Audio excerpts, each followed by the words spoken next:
ವಿಧಾನಸೌಧದಲ್ಲಿ ನ್ಯೂಸ್ 18ನ ವರದಿ ಸಂಚಲನ. ಮಧುಜಾಲದ ಬಗ್ಗೆ ಸಿಎಂ ಜೊತೆ ಸಚಿವರ ಸಭೆ. ರಾಜಕಾರಣದಲ್ಲಿ ಬಿರುಗಾಳಿ ಎಬ್ಬಿಸುತ್ತಾ ಹನಿ ಟ್ರ್ಯಾಪ್. ಇದುವೇ ಚದುರಂಗದ ಮೊದಲ ಸ್ಟೋರಿ. ರಾಜಣ್ಣಗೆ ಮಧುಜಾಲ.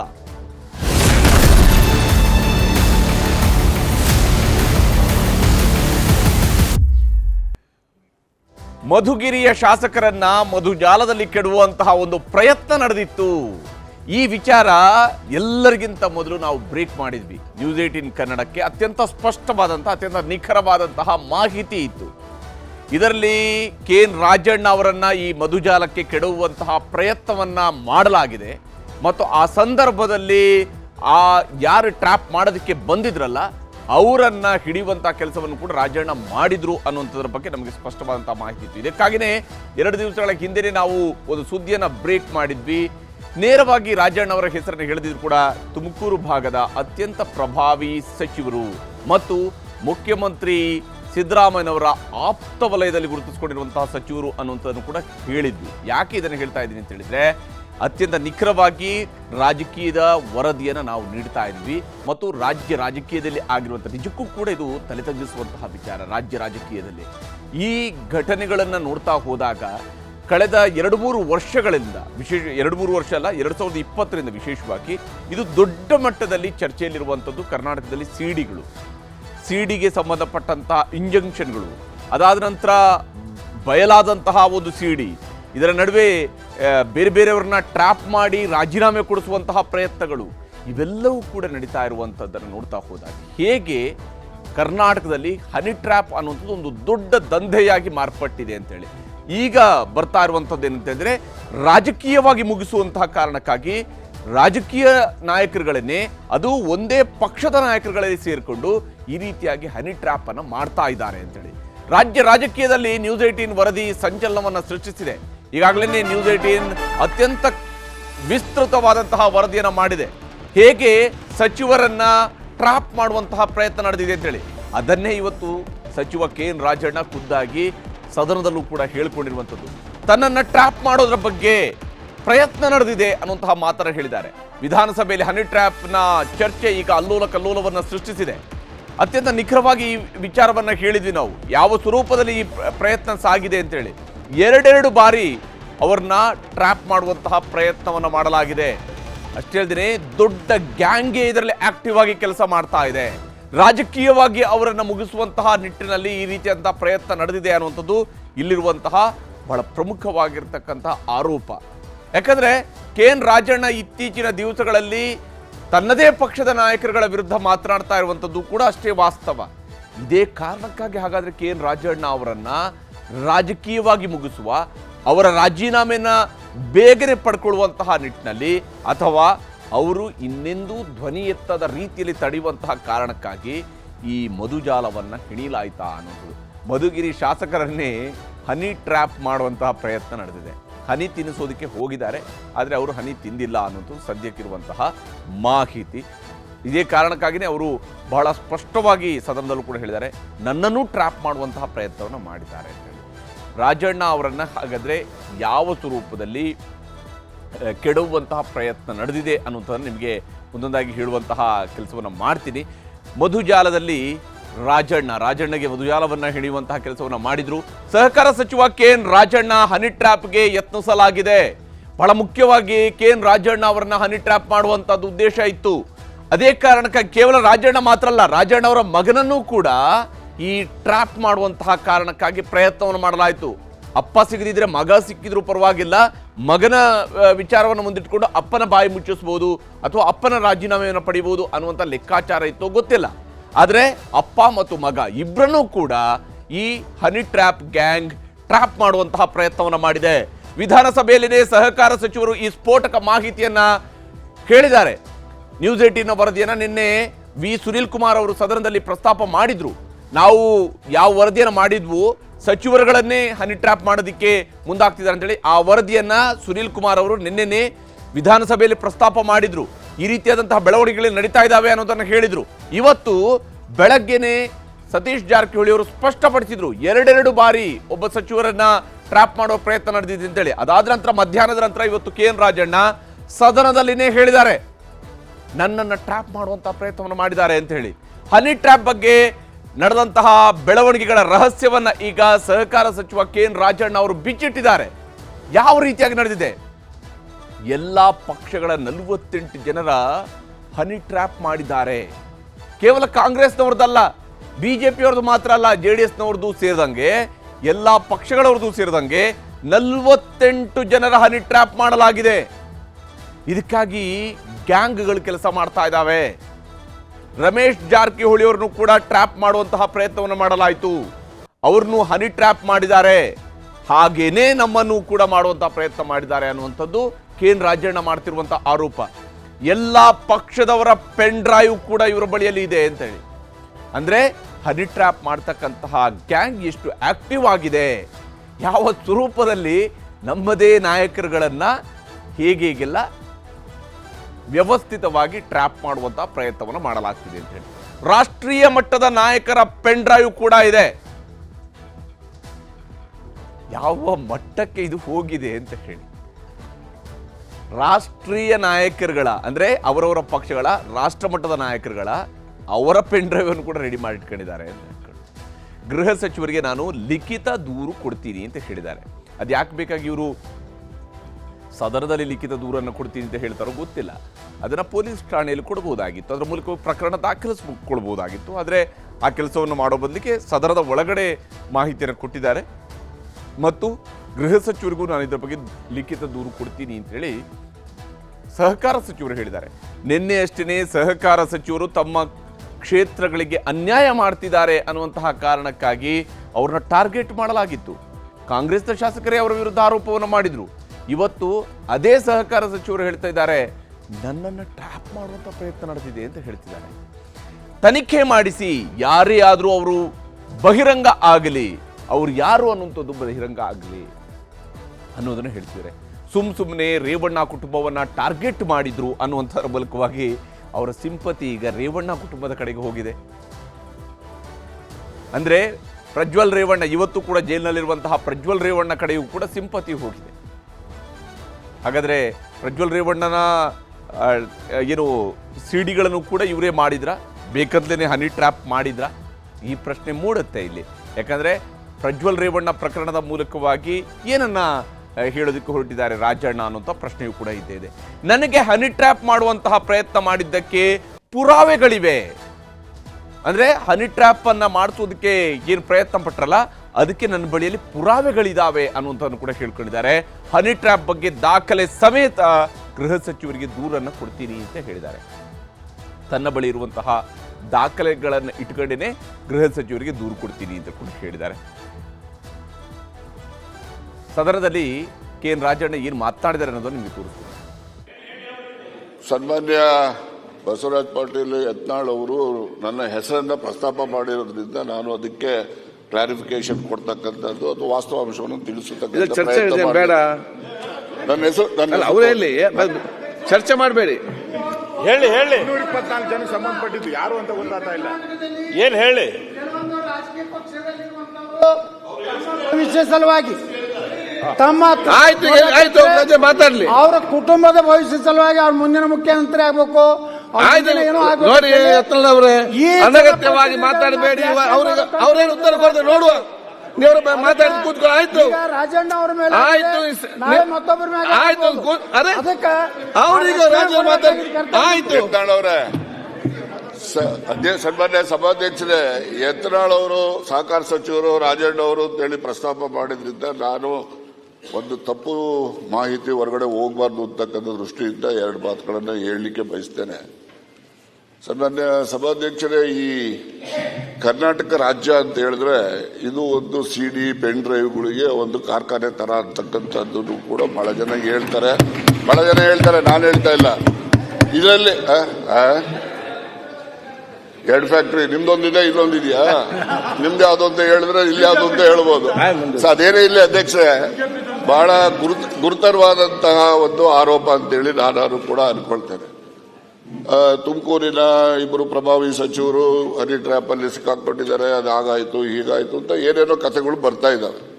ತುಮಕೂರಿನಲ್ಲಿರೋರು ನಾನೊಬ್ಬ ಇದ್ದೀನಿ, ಡಾಕ್ಟರ್ ಪರಮೇಶ್ವರ್ ಅವರು ಕೂಡ ಇದ್ದಾರೆ, ನಮ್ಮಿಬ್ರೇ ಅಂತ ಅವರ ಉದ್ದೇಶ ಅಂತೇಳಿ ಅನ್ಕೊಳ್ತೀನಿ. ಈ CD ಮಾಡ್ತಕ್ಕಂಥದ್ದು, ಪೆನ್ ಡ್ರೈವ್ ಮಾಡ್ತಕ್ಕಂಥದ್ದು, ಇದ್ರ ಬಗ್ಗೆ ಸುಮಾರು ನಿಮ್ಗೆ ಹೇಳ್ತೀನಿ, ನನಗಿರೋ ಮಾಹಿತಿ ಅಂತ 48 ಜನಗಳಿದ್ದಾರೆ, ಒಬ್ರು ಇಬ್ರು ಇಲ್ಲ. ಅಂದ್ರೆ ಒಬ್ರು ಇಬ್ರು ಅಂತ ಹೇಳಿದ್ರೆ ಬರೀ ಇವರೇ ಅಂತ ಅಲ್ಲ, ಅವರು ಇದ್ದಾರೆ. ಆದರೆ ಇವೆಲ್ಲ ಬಹಳಷ್ಟು ಜನ ನ್ಯಾಯಾಲಯಗಳಲ್ಲಿ ಇದನ್ನ ಬಹಿರಂಗ ಮಾಡಬಾರ್ದು ಅಂತಕ್ಕಂಥದ್ದಕ್ಕೆ ಸ್ಟೇ ತಗೊಂಡಿರ್ತಕ್ಕಂಥದ್ದು, ಅಲ್ಲೂ ಕೂತವ್ರೆ ಇಲ್ಲೂ ಕೂತವ್ರೆ, ಆ ಪ್ರಶ್ನೆ ಬೇರೆ. ಇದರಲ್ಲಿ ಬರೀ ನಮ್ಮ ರಾಜ್ಯಕ್ಕೆ ಸೀಮಿತ ಆಗಿಲ್ಲ ಅಧ್ಯಕ್ಷರೇ, ಇದು ರಾಷ್ಟ್ರ ಮಟ್ಟದ ಎಲ್ಲಾ ಪಕ್ಷದಲ್ಲಿರ್ತಕ್ಕಂಥ ಮುಖಂಡಗಳು ಹನಿ ಟ್ರ್ಯಾಪ್ನ ಪೆನ್ ಡ್ರೈವ್ಗಳು ಕೂಡ ಇದಾವೆ. ಆ ಒಂದು ದೃಷ್ಟಿನಲ್ಲಿ ನನ್ನ ಮೇಲೆ ಆರೋಪ ಏನಿದೆ, ಅದಕ್ಕೋಸ್ಕರ ಈ ಆರೋಪಕ್ಕೆ ಇಲ್ಲಿ ಉತ್ತರ ಹೇಳಿದ್ರೆ ಅದಕ್ಕೆ ಸರಿ ಹೋಗೋದಿಲ್ಲ. ನಾನು ನಮ್ಮ ಗೃಹ ಮಂತ್ರಿಗಳಿಗೆ ಒತ್ತಾಯ ಮಾಡ್ತೇನೆ, ನಾನು ಒಂದು ಲಿಖಿತ ಕಂಪ್ಲೇಂಟ್ ಅನ್ನು ಕೊಡ್ತೀನಿ. ಆ ಕಂಪ್ಲೇಂಟ್ ಆಧರಿಸಿ ಅವರು ತನಿಖೆ ಮಾಡಿಸ್ಬೇಕು. ಇದರಲ್ಲಿ ಯಾರೆಲ್ಲ ಪ್ರೊಡ್ಯೂಸರ್ಸ್ ಇದ್ದಾರೆ, ಡೈರೆಕ್ಟರ್ಸ್ ಯಾರ್ಯಾರಿದ್ದಾರೆ, ಇವೆಲ್ಲವೂ ಕೂಡ ಹೊರಗಡೆ ಬರಲಿ, ಜನಗಳಿಗೆ ಗೊತ್ತಾಗಲಿ. ಆಕ್ಟರ್ಸ್ಗಳು ಯಾರ್ಯಾರು, ಇವೆಲ್ಲ ಗೊತ್ತಾದ್ರೆ ಆಚೆ ಕಡೆನೂ ಸ್ವಾಗತಿಸ್ರಿ, ನಿಮ್ಮಲ್ಲಿ 48 ಜನರದು ಪೆನ್ ಡ್ರೈವ್ಗಳು ಇದಾವೆ. ಇಲ್ಲಿಯವರು ಇದ್ದಾರೆ, ಅಲ್ಲಿಯವರು ಇದ್ದಾರೆ, ರಾಜ್ಯ ಮಟ್ಟದಲ್ಲ ರಾಷ್ಟ್ರ ಮಟ್ಟದಲ್ಲಿ ಇರ್ತಕ್ಕಂಥ ಎಲ್ಲ ಪಕ್ಷದ ಮುಖಂಡರು ಕೂಡ ಇದಾವೆ. ಅದರಿಂದ ಇದೊಂದು ಪಿಡುಗು. ಇದು ಸುಮ್ಮನೆ ಯಾರೋ ಒಬ್ರು ಮಾಡಿದ್ರೆ ಎಲ್ರಿಗೂ ಕೂಡ ಅನ್ವಯ ಆಗೋ ರೀತಿಯಲ್ಲಿ ಅದನ್ನು ಆರೋಪ ಮಾಡ್ತಕ್ಕಂಥದ್ದು ನಿಲ್ಲಬೇಕು. ಜನರುಗಳಿಗೆ ಏನು ಸಾರ್ವಜನಿಕ ಜೀವನದಲ್ಲಿ ಇರ್ತಕ್ಕಂಥವ್ರಿಗೆ ಹೊರಗಡೆ ಗೌರವ ಬರಬೇಕು, ಆ ರೀತಿ ಆಗಬೇಕು ಅಂತಕ್ಕಂಥ ಉದ್ದೇಶದಿಂದ ನಾನು ಗೃಹ ಮಂತ್ರಿಗಳಿಗೆ ಒತ್ತಾಯ ಮಾಡ್ತಕ್ಕಂಥದ್ದು. ನಾನು ಲಿಖಿತ ಕಂಪ್ಲೇಂಟ್ ಅನ್ನು ಕೊಡ್ತೇನೆ. ಅದ್ರ ಮೇಲೆ ಅವರು ಸೂಕ್ತವಾಗಿ ತನಿಖೆ ಮಾಡಿಸಿ ಯಾರೆಲ್ಲ ಇದ್ದಾರೆ, ಅವ್ರು ಯಾರೇ ಇರಲಿ, ಅದು ಎಲ್ಲವನ್ನೂ ಕೂಡ ಸಾರ್ವಜನಿಕರಿಗೆ ಬಹಿರಂಗ ಆಗಬೇಕು. ಸುಮ್ಮನೆ ಪಾಪ ಈ ರೇವಣ್ಣವರು ಅವ್ರದ್ದು, ಅವರ ಇನ್ನೊಂದು ಕುಟುಂಬದ್ದು ಇವೆಲ್ಲ ಬರ್ತವೆ. ಈಗ ನನ್ನ ಮೇಲೂ ಕೂಡ ಅಟೆಂಪ್ಟ್ ಮಾಡಿದ್ದಾರೆ ಅಂತಕ್ಕಂಥದ್ದಕ್ಕೆ ಪುರಾವೆಗಳನ್ನು ಇಟ್ಕೊಂಡಿದ್ದೀನಿ ನಾನು. ಅದ್ರ ಬಗ್ಗೆ ದೂರನ್ನು ಕೊಡ್ತೇನೆ. ಅದಕ್ಕೆ ಗೃಹ ಮಂತ್ರಿಗಳು ಒಂದು ವಿಶೇಷವಾದ ತನಿಖೆಯನ್ನ ಮಾಡಿಸಿ ಯಾರೆಲ್ಲ ಇದ್ದಾರೆ ಅವನ್ನೆಲ್ಲ ಕೂಡ ಬಹಿರಂಗ ಮಾಡಬೇಕು ಅಂತಕ್ಕಂಥದ್ದು ನನ್ನ ಒತ್ತಾಯ.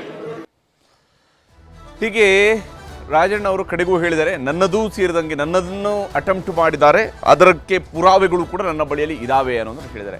ಈಗ ಉತ್ತರವಾಗಿ ಗೃಹ ಸಚಿವರು ಏನು ಸ್ಟೇಟ್ಮೆಂಟ್ ಅನ್ನು ಮಾಡಿದ್ದಾರೆ ಸದನದಲ್ಲಿ ಅನ್ನೋದು ಕೂಡ ನಿಮಗೆ ತೋರಿಸ್ತೀನಿ. ಸದನದ ಮರ್ಯಾದೆಯನ್ನು ಕಾಪಾಡಬೇಕಾದ್ರೆ, ಸದಸ್ಯರ ಮರ್ಯಾದೆಯನ್ನು ಕಾಪಾಡಬೇಕಾದ್ರೆ ಬಹುಶಃ ಇದಕ್ಕೆಲ್ಲೋ ಒಂದು ಕಡೆ ಇತಿಶ್ರೀ ಆಗಬೇಕು. ಇಲ್ಲದೆ ಹೋದ್ರೆ ಇದನ್ನು ಹೀಗೆ ನಡೆಸ್ಕೊಂಡು ಹೋದರೆ ಬಹುಶಃ ಭಾಳಷ್ಟು ಜನರಿಗೆ ಅವರವರ ಮರ್ಯಾದೆಯ ಪ್ರಶ್ನೆ. ಹಾಗಾಗಿ ನಾನು ಮಾನ್ಯ ರಾಜಣ್ಣನವರು ಏನು ಪ್ರಸ್ತಾಪ ಮಾಡಿದ್ದಾರೆ, ಅವರು ನನಗೆ ಒಂದು ಮನವಿಯನ್ನು ಕೊಡ್ತೇನೆ ಅಂತ ಹೇಳಿದ್ದಾರೆ. ಆ ಆಧಾರದ ಮೇಲೆ ನಾನು ಒಂದು ಉನ್ನತ ಮಟ್ಟದ ತನಿಖೆಯನ್ನು ಆದೇಶ ಮಾಡ್ತೇನೆ ಮಾನ್ಯ ಸಭಾಪತಿಗಳೇ. ಇದು ಗೊತ್ತಾಗಲಿ, ಇದು ಯಾವ ರೀತಿ, ಇದು ಸತ್ಯಾಸತ್ಯತೆಯನ್ನು ನಾವು ತಿಳ್ಕೋಬೇಕಾಗ್ತದೆ. ಹಾಗಾಗಿ ಇದು ಗೊತ್ತಾಗಲಿ ಅಂತ ಹೇಳಿ ನಾನು ಒಂದು ಉನ್ನತ ಮಟ್ಟದ ತನಿಖೆಯನ್ನು ಆದೇಶ ಮಾಡ್ತೇನೆ. ಹೀಗೆ ಉನ್ನತ ಮಟ್ಟದ ತನಿಖೆ ಆದೇಶವನ್ನು ಮಾಡ್ತೀನಿ ಅನ್ನೋದನ್ನ ಪರಮೇಶ್ವರ್ ಅವರು ಸದನದಲ್ಲಿ ಹೇಳಿದ್ದಾರೆ. ಆದರೆ ಯಾವ ತನಿಖೆ ಅನ್ನೋದನ್ನು ಅವರು ಸ್ಪಷ್ಟಪಡಿಸಿಲ್ಲ.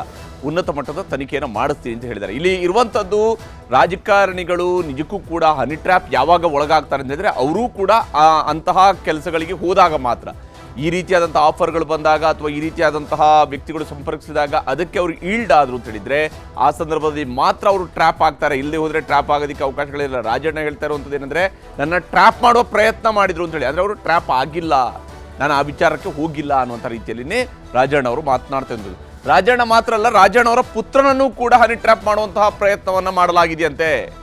ನನ್ನ ವಿರುದ್ಧವೂ ಹನಿ ಟ್ರ್ಯಾಪ್ ನಡೆದಿದೆ ಅಂತೇಳಿ ರಾಜಣ್ಣ ಅವರ ಪುತ್ರ ಹೇಳಿದ್ದಾರೆ. ರಾಜಣ್ಣ ಅವರ ಪುತ್ರ ರಾಜೇಂದ್ರ ಅವರು ಹೇಳೋ ಪ್ರಕಾರ ಅವ್ರನ್ನೂ ಕೂಡ ಟ್ರ್ಯಾಪ್ ಮಾಡುವಂತಹ ಪ್ರಯತ್ನ ಮಾಡಲಾಗಿದೆ. ವಿಡಿಯೋ ಕಾಲ್ಗಳು ಬರ್ತಾ ಇದ್ದಾವೆ, ಮೆಸೇಜ್ಗಳು ಬರ್ತಾ ಇದ್ದಾವೆ.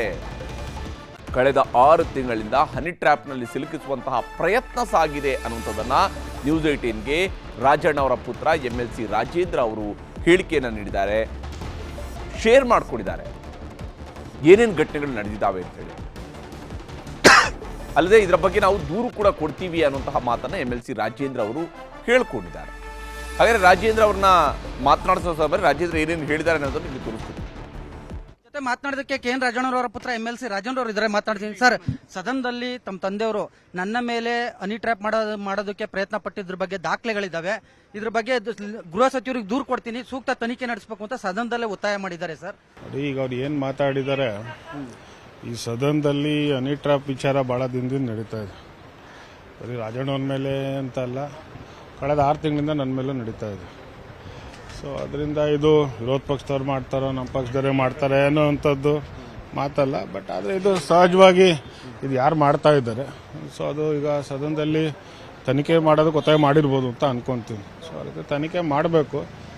ಅಂದರೆ ಇದು ಒಳ್ಳೆಯ ಬೆಳವಣಿಗೆ ಇಲ್ಲ, ರಾಜಕಾರಣಿಗಳಲ್ಲಿ ಯಾರೇ ಇದ್ದಿದ್ರು ಒಂದು ಒಳ್ಳೆ ಬೆಳವಣಿಗೆ ಇಲ್ಲ. ಸೊ ಅದರಿಂದ ತನಿಖೆ ಆಗಬೇಕು ಅಂತ ನಾನು ಒತ್ತಾಯನ ಮಾಡ್ತೀನಿ. ಸರ್, ಈಗ ನಿಮ್ಮನ್ನು ಹನಿ ಟ್ರ್ಯಾಪ್ಗೆ ಸಿಲುಕಿಸಬೇಕು ಅಂತ ಹೇಳಿದ್ದೀರಾ, ಸಿಲುಕಿಸೋ ಪ್ರಯತ್ನ ನಡೆದಿದೆ ಅಂತ. ಯಾರು ಸರ್, ಯಾರು ತುಮಕೂರಿನಲ್ಲಿ ನಡೆದಿದ್ಯಾ ಅಥವಾ ಬೆಂಗಳೂರಲ್ಲ, ತಮ್ಮ ಪಕ್ಷದರ ಏನಿದೆ ಸರ್ ಮಾಹಿತಿ? ಯಾರು ಮಾಡ್ತಾ ಇದ್ದಾರೆ ಅನ್ನೋದು ಬೇಕು. ಸೊ ನಮ್ಮ ಪಕ್ಷದವರು ಅಂತ ನಾನು ಹೇಳೋದಕ್ಕೆ ಹೋಗೋದಿಲ್ಲ. ಬಟ್ ರಾಜಕಾರಣಿಗಳಲ್ಲಿ ಇದು ಮಾಡ್ತಾ ಇರೋವಂಥದ್ದು ಭಾಳ ತಪ್ಪದು. ಸೊ ಅದನ್ನು ತನಿಖೆ ಆಗಲಿ ಅಂತ ನಾನು ಕೇಳ್ತೀನಿ. ಎಷ್ಟು ತಿಂಗಳಿಂದ ಈ ರೀತಿ ಪ್ರಯತ್ನ ನಡೀತಾ ಇದೆ ಸರ್? ಬರ್ತಾನೆ ಆಯ್ತಪ್ಪ, ಫೋನ್ ಕಾಲ್ಗಳು ಬರ್ತಾನೆ ಇದೆ. ಅಲ್ಲ ಸರ್, ಯಾವ ರೀತಿ ಹನಿ ಟ್ರ್ಯಾಪ್ ಪ್ರಯತ್ನ ನಡೆದಿದೆ ಅಂತ ತಮ್ಗೆ? ವಿಡಿಯೋ ಕಾಲು ಬರ್ತವೆ, ಫೋನ್ ಕಾಲ್ ಬರ್ತವೆ, ಮೆಸೇಜಸ್ ಬರ್ತವೆ. ಸೊ ನೋಡೋಣ, ತನಿಖೆ ಮಾಡೋಣ. ಸರ್, ಈ ಒಂದು ವಿಚಾರವಾಗಿ ತಾವು ಇದೀಗ ಪರಿಷತ್ನಲ್ಲಿ ಏನಾದರೂ ಧ್ವನಿ ಎತ್ತುತ್ತೀರಾ? ಯಾಕಂದ್ರೆ ತಮ್ಮ ತಂದೆಯವರು ಲಿಖಿತವಾಗಿ ದೂರು ಕೊಡ್ತೀನಿ ಅಂತ, ಗೃಹ ಸಚಿವರಿಗೆ ದೂರು ಕೊಡ್ತೀನಿ ಅಂತ ಸದನದಲ್ಲೇ ಒತ್ತಾಯ ಮಾಡಿದ್ದಾರೆ. ಈಗ ಪರಿಷತ್ನಲ್ಲಿ ತಾವು ಸಭಾಪತಿಯವ್ರ ಮೊರೆ ಹೋಗ್ತೀರಾ?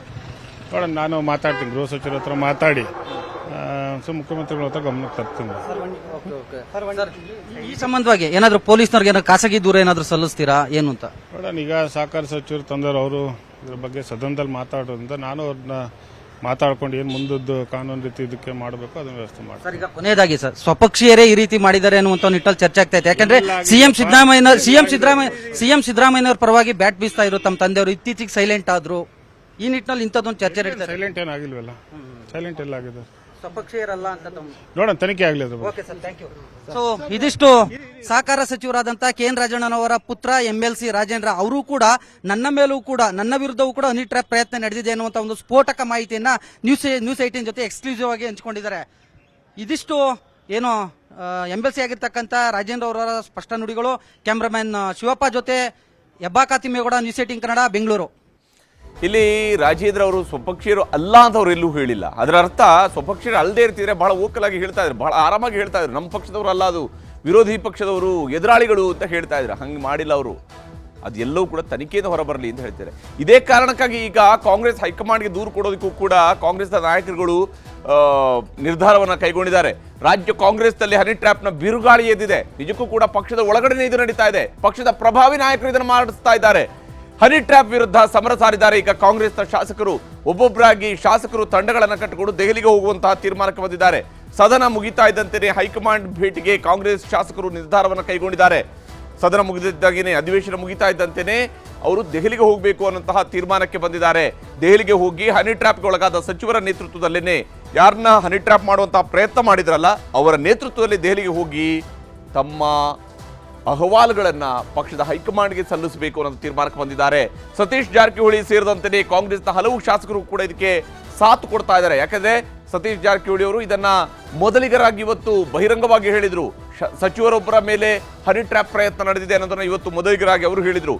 ಹನಿ ಟ್ರ್ಯಾಪ್ ಮಾಡಿಸಿದ ವ್ಯಕ್ತಿ ವಿರುದ್ಧ ದೂರು ಕೊಡೋದಕ್ಕೆ ತೀರ್ಮಾನವನ್ನು ಕೂಡ ಕೈಗೊಳ್ಳಲಾಗಿದೆ. ಅಂದ್ರೆ ಅವರುಗಳಿಗೆ ಗೊತ್ತಿದೆ ಯಾರು ಹನಿ ಟ್ರ್ಯಾಪ್ ಮಾಡ್ತಿದ್ದಾರೆ ಅನ್ನುವಂಥದ್ದು ಕಾಂಗ್ರೆಸ್ನ ಶಾಸಕರಿಗೆ ಗೊತ್ತಿದೆ. ಈ ಮಾಹಿತಿಯನ್ನ ಪಕ್ಷದ ಹೈಕಮಾಂಡ್ಗೆ ಕೊಡುವಂತಹ ತೀರ್ಮಾನಕ್ಕೆ ಈಗ ಕಾಂಗ್ರೆಸ್ನ ಶಾಸಕರು ಬಂದಿದ್ದಾರೆ. ಬಹಿರಂಗವಾಗಿ ಅವರು ಹೇಳದೇ ಇರಬಹುದು, ಆದರೆ ಅವರೆಲ್ಲರಿಗೂ ಕೂಡ ಮಾಹಿತಿ ಗೊತ್ತಿದೆ ಯಾರು ಆ ಮಹಾನುಭಾವ, ಯಾರು ಈ ಕೆಲಸವನ್ನು ಮಾಡ್ತಾ ಇದ್ದಾರೆ ಅನ್ನೋದು ಅವ್ರಿಗೂ ಕೂಡ ಗೊತ್ತಿದೆ. ಬಹುಶಃ ಇದು ರಾಜ್ಯ ರಾಜಕೀಯದಲ್ಲಿ ಬಿರಿಯಾದಂತಹ ಟರ್ನ್ ಅನ್ನ ಮುಂದಿನ ದಿವಸಗಳಲ್ಲಿ ತೆಗೆದುಕೊಳ್ಳೋದ್ರಲ್ಲಿ ಯಾವುದೇ ಅನುಮಾನಗಳು ಕೂಡ ಇಲ್ಲ. ಎರಡನೇ ಸುದ್ದಿ ಕಡೆಗೆ ಹೋಗೋಣ. ಬಂದ್ಗೆ ಬರೀ ನೈತಿಕ ಬೆಂಬಲ, ಶನಿವಾರ ಬಂದ್ ಆಗುತ್ತಾ ಇಲ್ವಾ? DKಶಿಗೆ ವಾಟಾಳ್ ಪಂಚ್ ಕೊಟ್ಟಿದ್ಯಾಕೆ? ಇದುವೇ ಚದುರಂಗದ ಎರಡನೇ ಸ್ಟೋರಿ. ಬಂದ್ ಬೇಕಿದ್ಯಾ?